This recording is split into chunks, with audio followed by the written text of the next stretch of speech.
everyone, we are continuing on today with lesson 8.2 part 1. Just like the notes from the other day, today's notes are going to actually occur on a supplemental handout. So if you have the ability to print those out, I would definitely do that. Otherwise, just having a notebook or piece of paper ready to write your notes on will work as well. And you'll also want a pencil and a calculator possibly. So also, when we talked about slope at the beginning of the year, when we were reviewing our Algebra 1 concepts, we also talked a lot about slope-intercept form. And that's when we have our equation written in the format y equals mx plus b, where m is telling us what the slope is and the line of the line, and then the b is our y-intercept. So where our graph would be touching the y-axis.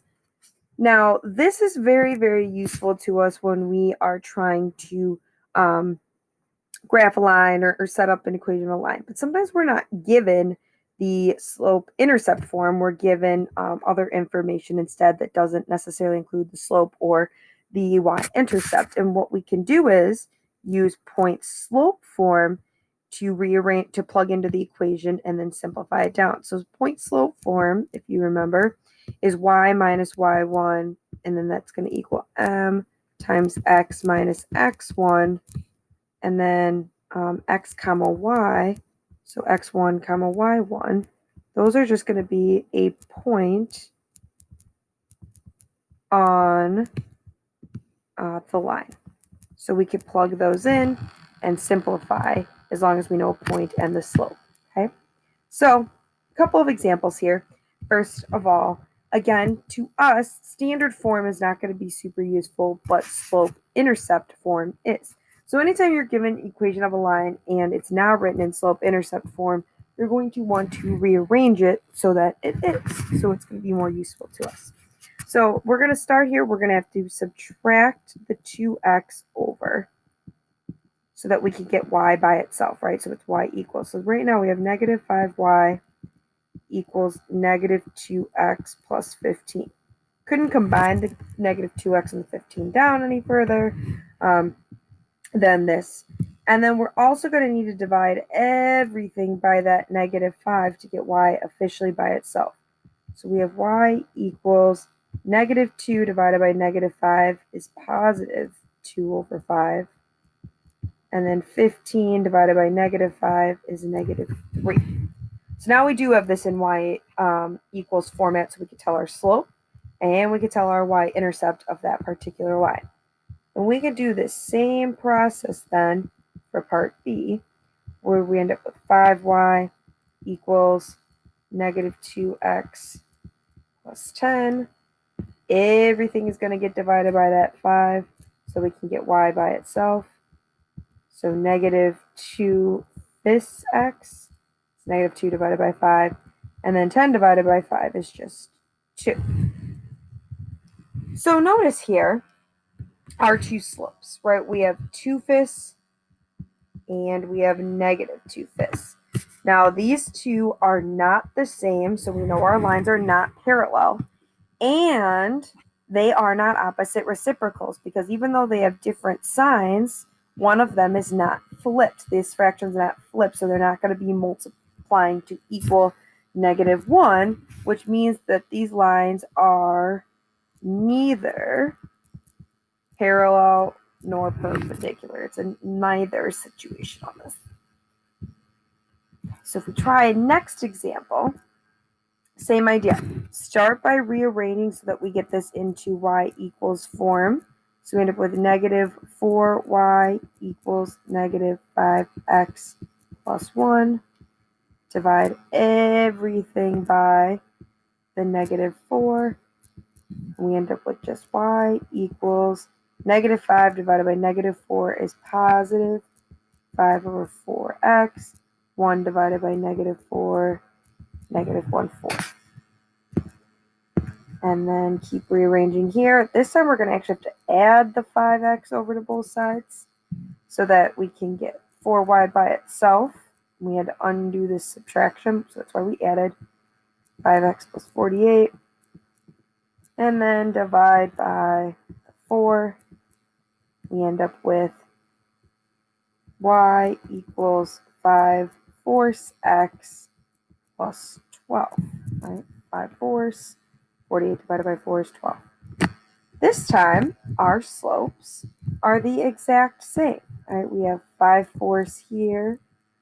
We have 5/4 here as our m values, which means if they are the same, the lines are parallel.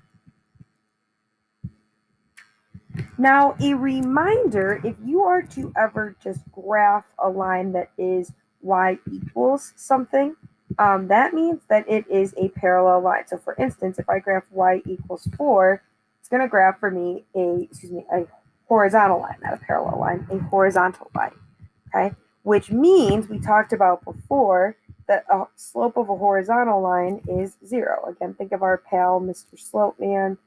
Vertical lines have undefined slope. So it kind of looks like you. Horizontal lines have 0 slope. And y equals 2 is another horizontal line, so the slope is also going to be 0. And since both of these have a slope of 0, the lines are parallel to each other. Which again makes sense because if we graph the two lines, y equals 4 and y equals 2, they are in fact parallel to each other. Okay? Now, on the other hand, we have, in example 7, we have x equals something. And that, remember, when it's x equals, that's going to be our vertical line. So our slope there is undefined. Y equals, again, is a horizontal line. So we know this guy's slope is 0. And a reminder we talked about a little bit last lesson, if you have a vertical line and a horizontal line, they are obviously not parallel to each other. In fact, they are going to be perpendicular to each other. So perpendicular because they're vertical and horizontal lines. Undefined and 0 slope are opposite reciprocals of each other. Okay, they're just not our traditional multiplying to the -1. All right, I have one last example for you today, and this is again going back to using our algebra skills, right? And this time we want to use point slope form to start and write our final answer in slope intercept form.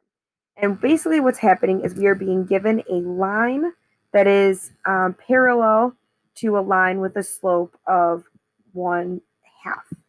So reminder, if our line is parallel to this one, we're going to take our slope and it's going to be the same exact thing for this parallel line as it is to the original because they're going to have the same slope. Okay, so we're going to use a slope of 1/2. They're also giving us a point. So we can use for x1 and y1 this point here that they're giving us. And then we're going to take our point slope form. And we're going to then plug in those pieces that we now know. So for x comma y1 is -3. And then x1 was 2. And then our slope here we said is 1/2 for this parallel line. So we'll plug that in. And now we're just going to simplify so we can turn this back into slope-intercept form. So y minus -3 turns into y plus 3.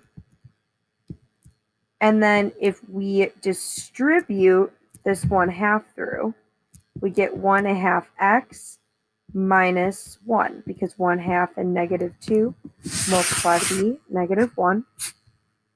And then last but not least, we could subtract this 3 from both sides. And we end up with y equals 1/2 x. This 3 is now gone, and we're left with -4 as our slope-intercept form. So again, this is our point slope equation. This then is going to be our y equals mx plus b, aka slope intercept. So again, your steps here, make sure you plug into the point slope, your point and your slope. You're going to then simplify this so that you can get this back into y equals mx plus b, aka slope intercept form. We will continue working with this in class and the unit and the 8.2 part 2 notes. Thanks, everybody.